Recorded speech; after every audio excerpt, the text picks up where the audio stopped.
Muito bom dia. Tudo bem com vocês? Bora lá para o nosso dia 34. Minha gente, tá chegando o final desse livro, hein? Ô, povo lindo, pensando como servo. Quem ouviu o áudio desse capítulo, hein? Pensando como servo. Vocês estão fazendo esse movimento de ouvir o áudio do livro e vir para cá? Oi, Paulinho, bom dia. A gente está estudando o livro Uma Vida com Propósito.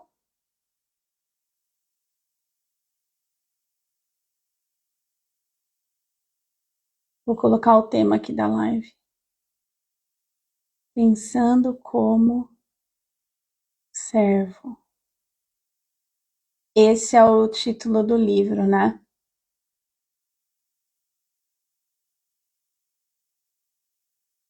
Tá todo mundo em ritmo de carnaval já aí? Como é que tá?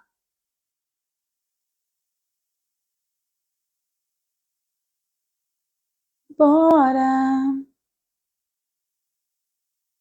Muito bom!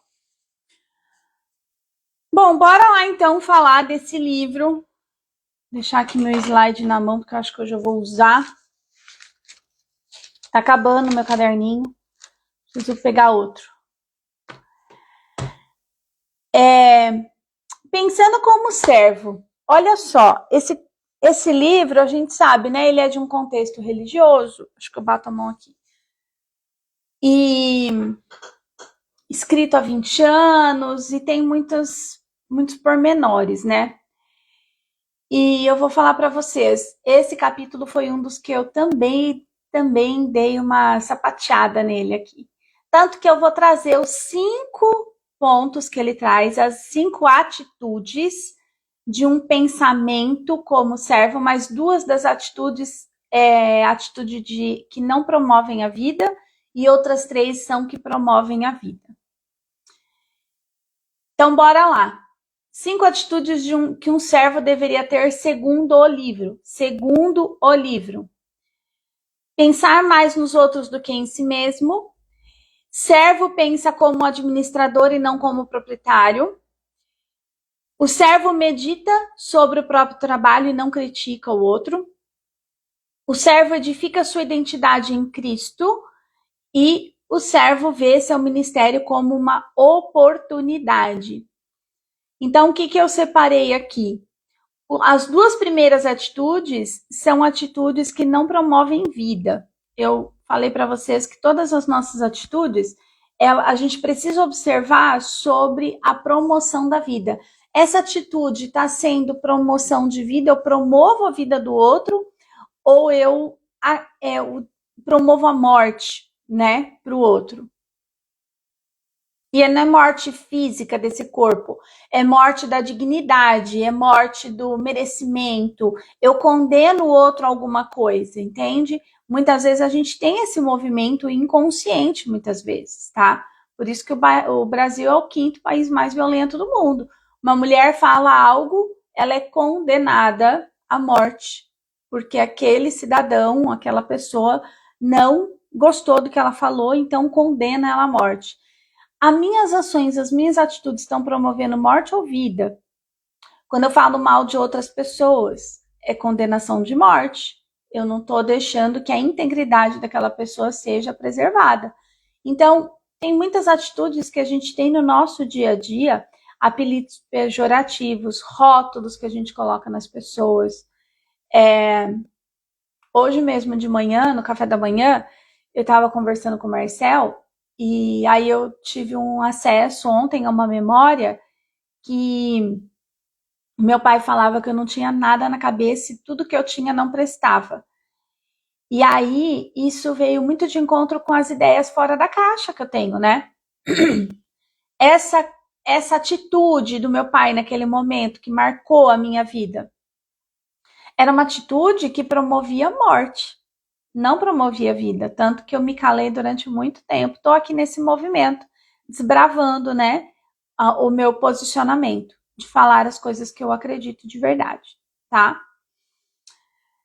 Então, bora lá para as atitudes. São 5 atitudes. Então, essas duas primeiras, eu coloquei até aqui, ó, 2 atitudes que te levam para a vala. 2 atitudes que te levam para a vala.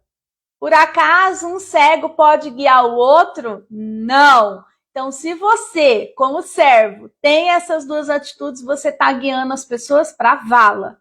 Se liga. E está levando a sua própria vida para a vala também, tá?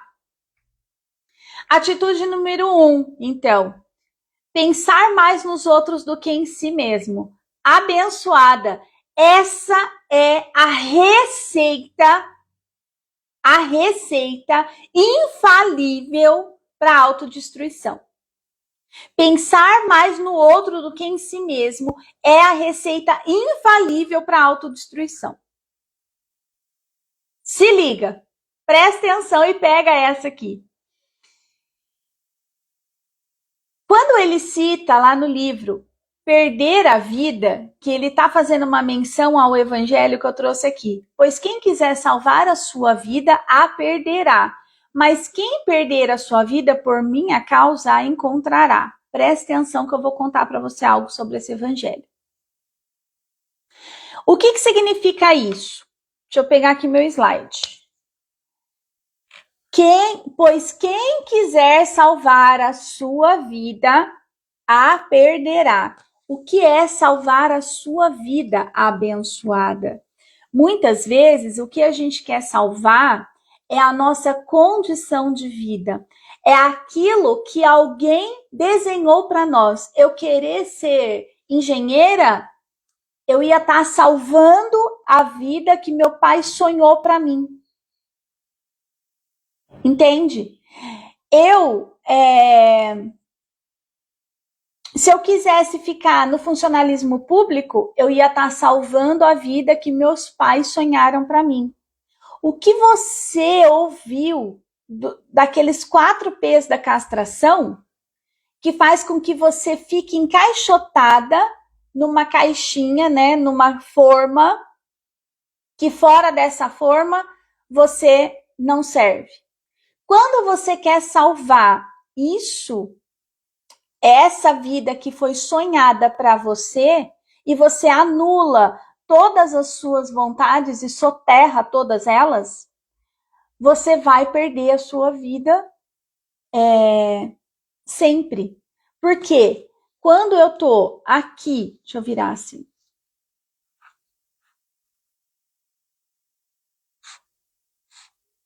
Ó, quando eu tô aqui, no caminhar da vida, mas eu continuo olhando para cá, para tudo que é adequado, para o que os meus cuidadores e os 4 P's me condicionaram, quando eu quero salvar esta vida, eu vou ser uma mãe melhor do que a minha, eu vou fazer...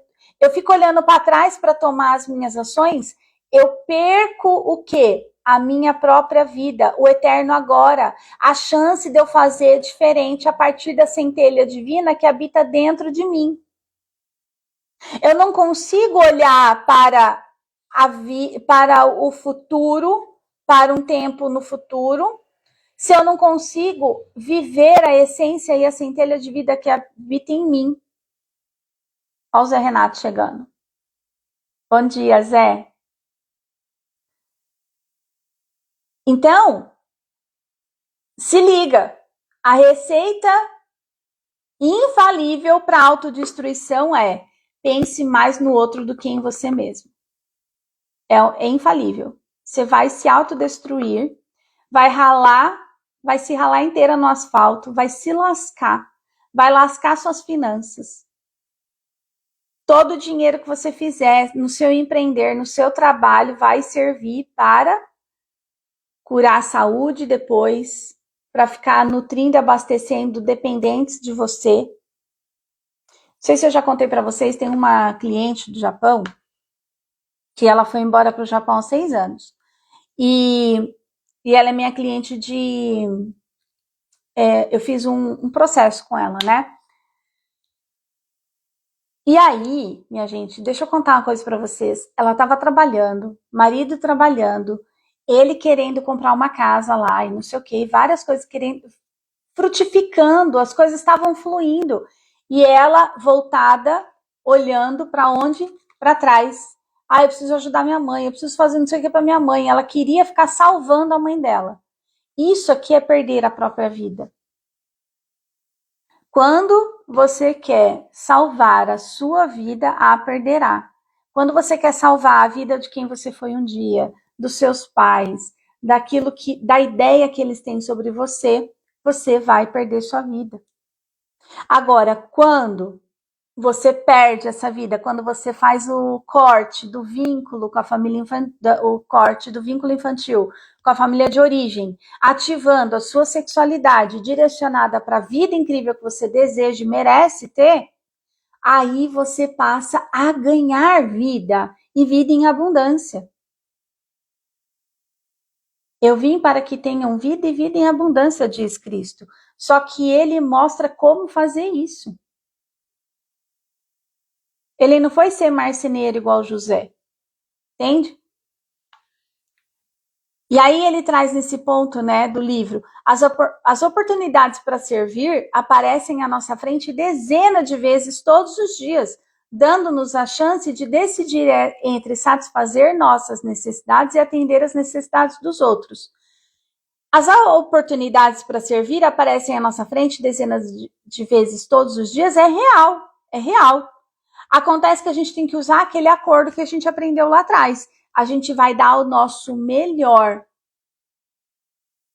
Por mais que a gente tente atender a necessidade do outro, eu vou contar uma coisa para você, nunca vai ser o suficiente.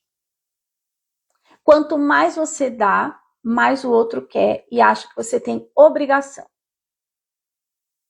Então tem uma passagem muito linda que eu amo, que vem de encontro com isso, que é quando Jesus está descendo lá no, não lembro qual é o nome do lugar, que tinha um paralítico há 40 anos numa maca. E aí quando o paralítico fala para Jesus, né? Jesus pergunta, o que você quer? E ele fala, ninguém me leva lá na banheira, ninguém não sei o quê. A pessoa fica reclamando. Aí Jesus falou, beleza, então pega a tua maca e anda. Então esse negócio de pensar mais nos outros do que em si mesmo é a principal receita para autodestruição e para castração da vida que habita no outro. O outro tem potência de vida e a gente precisa respeitar a potência, o desejo dele pegar a maca dele de andar. Então dê o seu melhor, nem mais nem menos. Tá? Respeitando a potência de vida que está no outro. Então esse é o ponto número 1. Atitude número 2 que leva para a vala. Servo pensa como administrador e não como proprietário. Ô, benção. Deixa eu contar uma coisa aqui para vocês. Tem um movimento que é muito procurado pelas empresas, e a maioria das empresas querem um funcionário assim, que chama intraempreendedor. É quando a pessoa tem uma postura ativada de empreender dentro do próprio do negócio do outro. A postura intraempreendedora foi a postura que eu conheci, né, desenvolvi, inclusive, no trabalho que eu fiz lá na escola.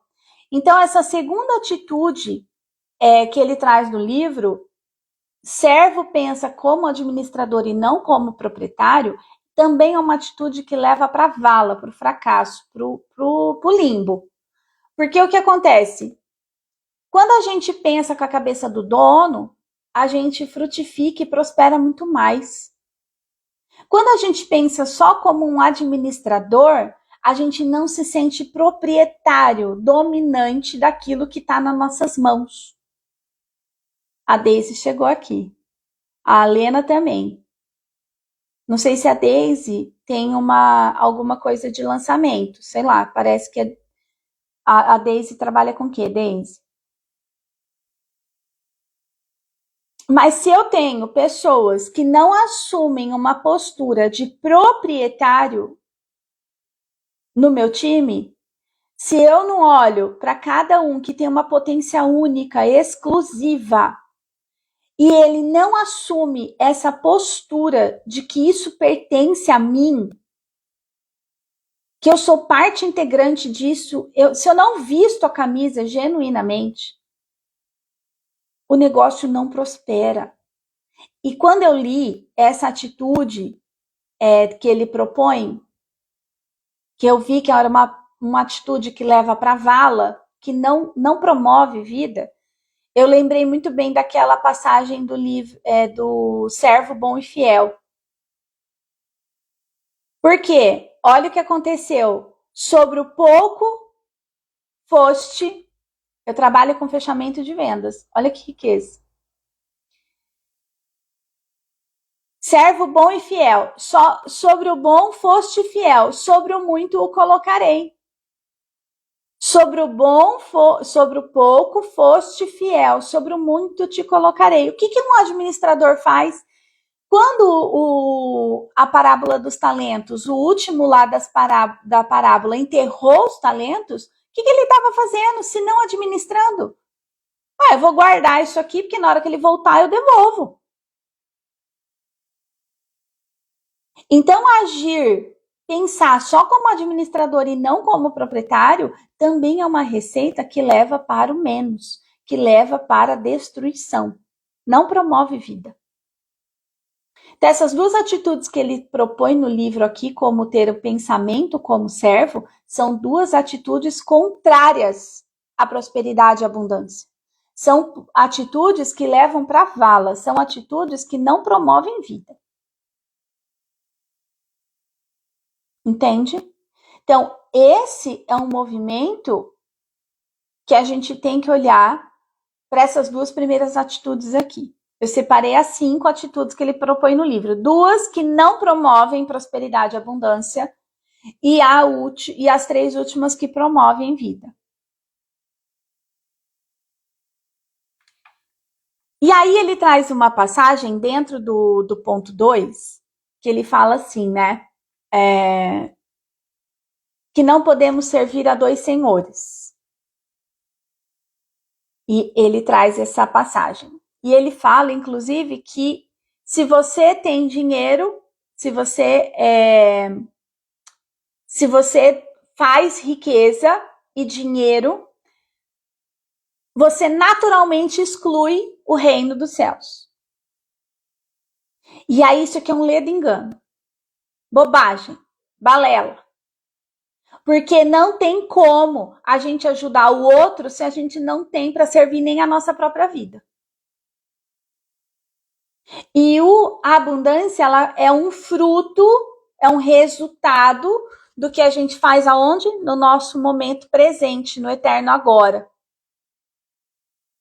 O fruto vai ser colhido aqui. Quando eu estou fazendo o meu momento presente, no eterno agora, o melhor que eu posso com aquilo que eu tenho, a abundância vai naturalmente sendo manifestada na minha vida.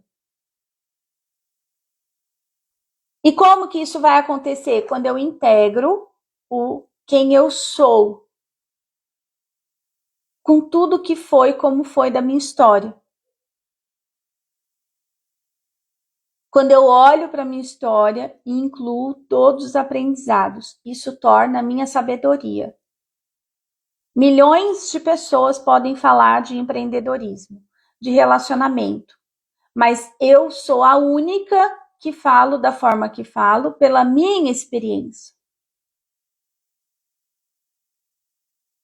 Entende? Quando eu falo de fortalecer mulheres emocional e financeiramente, assumindo uma postura de Eva, aquela que escolhe viver a abundância e se posicionar, ter postura de posicionamento. Eu não estou dizendo que a mulher vai largar o marido se ela não quiser. Mas ela consegue fazer novas escolhas. Nós mulheres fomos estigmatizadas e castradas em todas as nossas escolhas. Tem uma história de uma lindeza que está aqui. Ou você estuda ou você casa. Porra, mas não posso escolher os dois? Entende? A gente foi criada dessa forma. Ou isso, ou aquilo. A dicotomia foi instaurada em nós desde os 4 P's. Mas olha para a natureza, olha para a abundância, olha para a prosperidade, para esse campo de infinitas possibilidades. Eu estava andando hoje de manhã, a gente andou numa rua que tem pitanga, acerola e amora. Quem disse que eu tenho que escolher uma e eu não posso pegar as três? Entende? Então não tem essa de não é possível servir a dois senhores, não é possível comer amora. Lógico que é. Lógico que é. Quando você está no momento presente. O que ele quer dizer com não servir os dois senhores é você não servir ao passado e ao tempo cronos, né, que é o passado e futuro, e o momento presente. Isso não tem como. Ou eu estou preocupada com o futuro e anestesiada pela dor do passado, ou eu estou vivendo meu momento presente, plantando as sementes e regando, cuidando e colhendo fazendo o que precisa ser feito. Quem coloca a mão no arado e olha para trás perde a vida. Entende? Então, esses dois pontos que ele traz aqui são duas atitudes que vão levar a gente para a derrota, para a morte. Não promove vida, tá? Estamos fechados até aqui. A Lena já pegou as sementinhas dela. Bora para os 3 pontos, então, que promovem a vida e fazem um servir de verdade com propósito.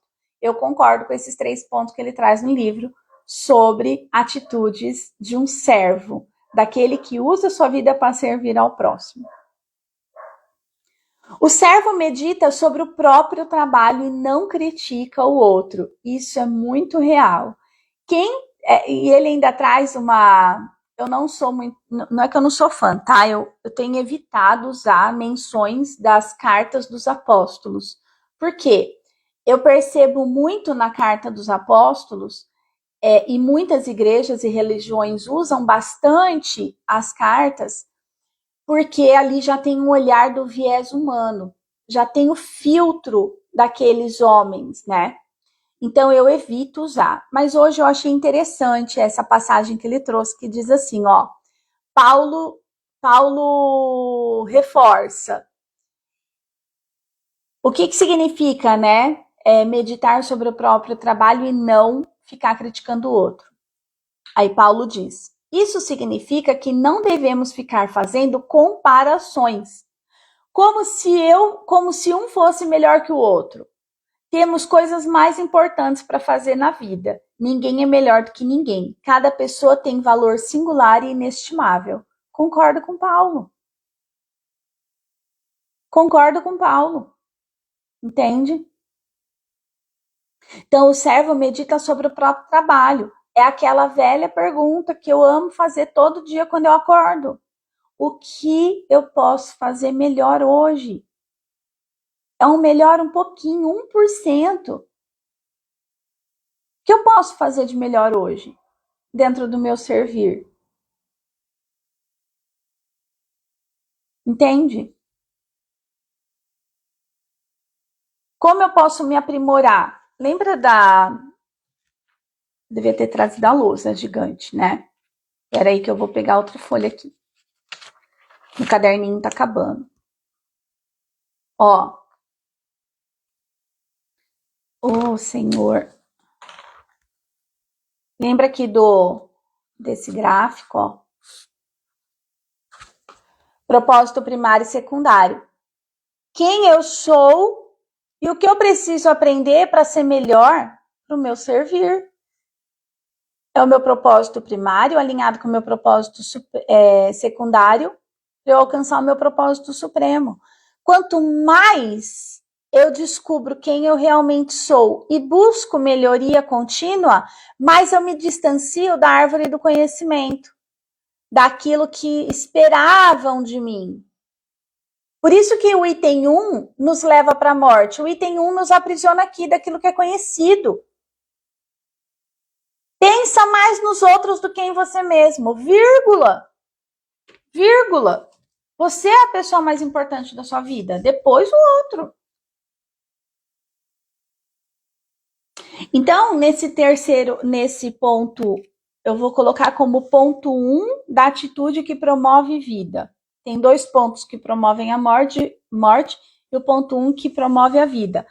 O servo medita sobre o seu trabalho e como tornar isso melhor para servir a vida dos outros. Para servir a vida do Deus que habita dentro do outro. A minha centelha divina tocando na centelha divina de cada um de vocês. Porque cada um é inestimável, cada um é singular. Você é filha única e amada de Deus, da forma que você é. Ninguém faz sabonete como a Lena. Ninguém faz brownie como eu. Tem todo um contexto de história por trás de cada produto, de cada ação que a gente promove. O nosso porquê mais enraizado, o nosso porquê mais primitivo, só é nosso. É de cada um. Então, o servo medita sobre o seu próprio trabalho. Tá? Atitude 2 que promovem a vida. O servo edifica sua identidade em Cristo. E aqui a gente já viu, já estudou sobre a diferença de Jesus, a pessoa, e Cristo, que é o Messias. Cristo não é o sobrenome de Jesus.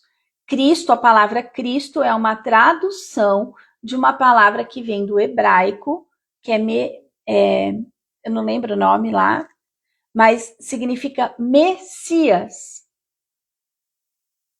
Então, edificar a nossa identidade como Messias, como aquele mensageiro, aquele que vai à frente, aquele que proclama a centelha divina.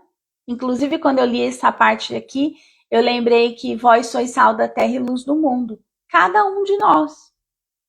Eu tempero a vida das pessoas que tocam a minha de uma forma que a Lena não tempera na vida das que tocam a vida dela. Só que as pessoas que tocam a vida da Lena, que já tocou a minha e eu toquei a dela, nosso sal, nossos sais, já temperou a vida uma da outra, a Lena leva um pouquinho de mim para aquelas com quem ela convive.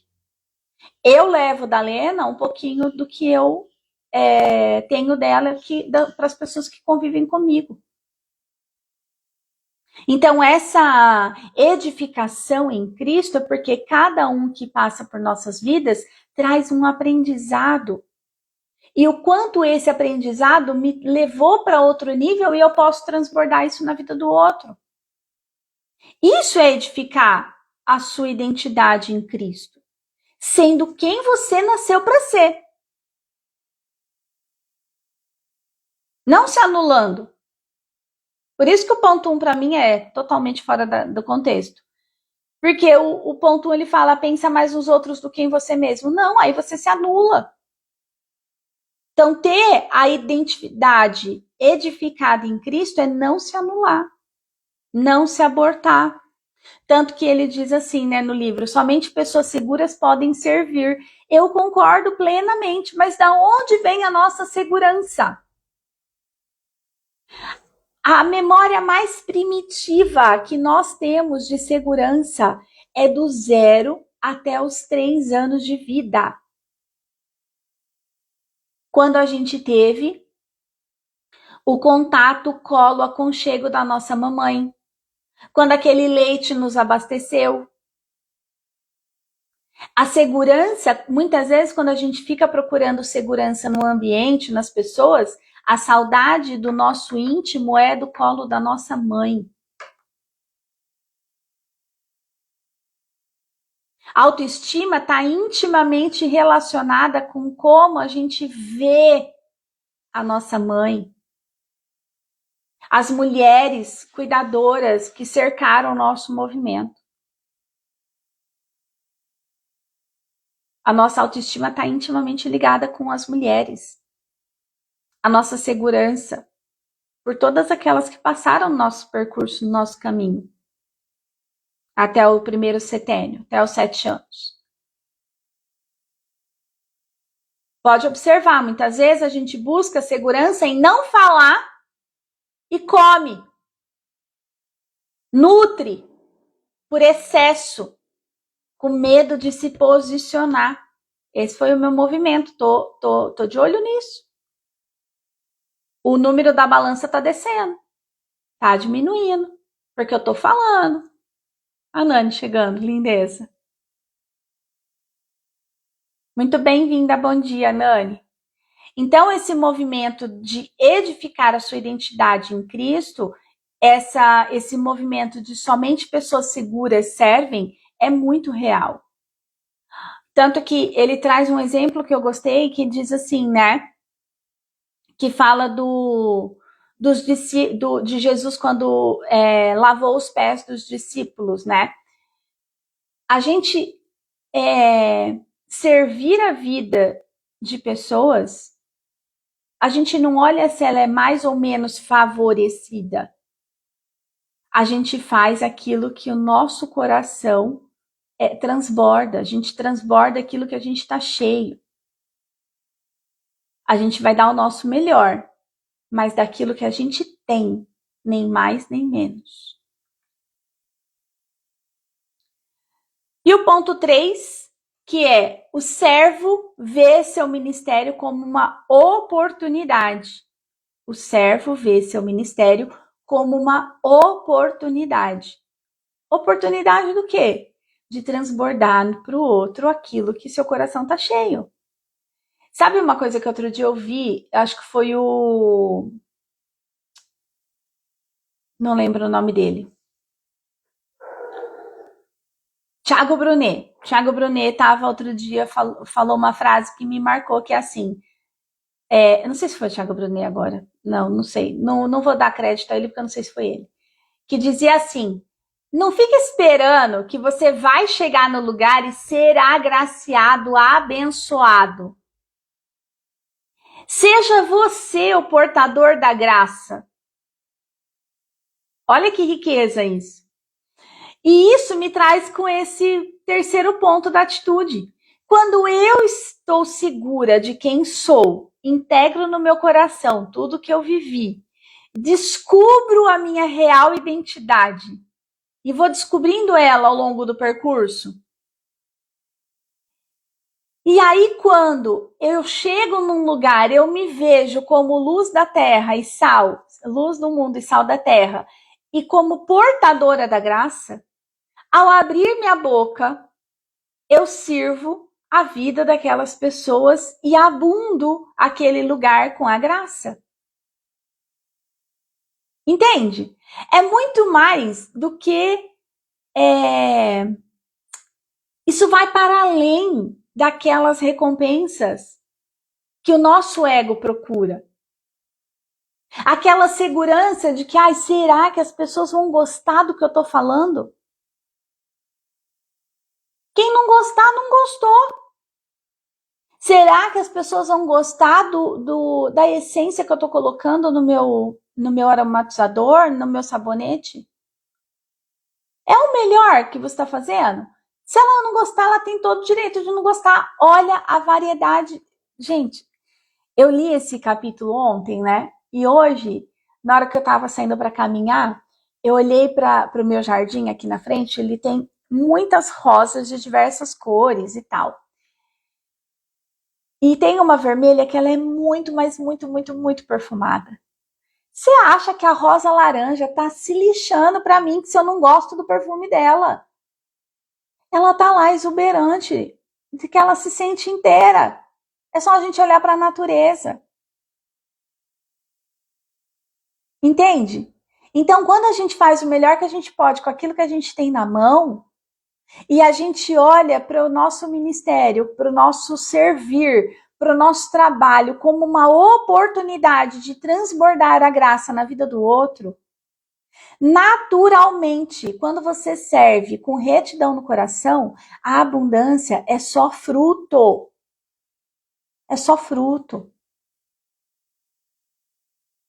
Inclusive, eu deixei aqui para encerrar essa live um resumo do capítulo que tá lá na primeira frase. Eu falo, gente, esse cara ele só precisava ter discorrido sobre esta frase nesse capítulo, que resume perfeitamente o capítulo. que é: servir começa na mente. Um servo requer uma mudança na maneira de pensar, na mudança de atitude. Deus está muito mais interessado no porquê daquilo que você faz do que naquilo que você faz. Olha isso, que riqueza. Presta atenção. Aqui está você na sua integridade, na sua inteireza. Aqui está o que você faz, né? Aqui é o ser, aqui é o fazer e aqui é o como. O que eu vou fazer, quem eu sou e como eu faço. O que eu vou fazer? Posso dar aula de culinária, posso voltar a fazer confeitaria, posso dar aula aqui, posso ser mentora de negócio, de relacionamento. Eu posso o que eu quiser dentro da minha expertise. Deus não está preocupado no que eu vou fazer. Ele está preocupado com a reta intenção do meu coração. O porquê que eu faço o que eu faço.